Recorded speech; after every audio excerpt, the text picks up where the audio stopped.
AP ముఖ్యమంత్రి నారా చంద్రబాబు నాయుడు ఇవాళ కాకినాడ జిల్లాలో పర్యటించబోతున్నారు. పెద్దాపురంలో నిర్వహించనున్న స్వర్ణాంధ్ర స్వచ్ఛాంధ్ర కార్యక్రమంలో సీఎం చంద్రబాబు పాల్గొంటారు.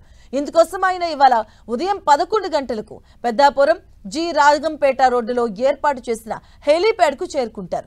అక్కడి నుంచి పెద్దాపురం చేరుకుంటారు. 10వ వార్డులో మ్యాజిక్ డ్రైన్ స్వచ్ఛ రథాలను పరిశీలిస్తారు. అనంతరం స్వచ్ఛ ర్యాలీని ప్రారంభిస్తారు. అనంతరం ప్రజావేదిక వరకు ర్యాలీగా చేరుకుంటారు. అక్కడ ఏర్పాటు చేసిన స్టాల్స్ ను సీఎం చంద్రబాబు పరిశీలించబోతున్నారు. అనంతరం ప్రజావేదిక సభా కార్యక్రమానికి హాజరవుతారు. ఇక మధ్యాహ్నం తర్వాత పూర్ణ కళ్యాణ మండపంలో టీడీపీ కార్యకర్తల సమావేశానికి చంద్రబాబు హాజరవుతారు. భవిష్యత్ కర్తవ్యాలపై క్యాడర్ కు ఆయన దిశానిర్దేశం చేయబోతున్నారు. సీఎం చంద్రబాబు పర్యటన కోసం అధికారులు అన్ని ఏర్పాట్లు పూర్తి చేశారు. పటిష్ట బందోబస్తును ఏర్పాటు చేశారు. ఏర్పాట్లను జిల్లా కలెక్టర్ షాన్ మోహన్ అధికారులతో కలిసి పరిశీలించారు.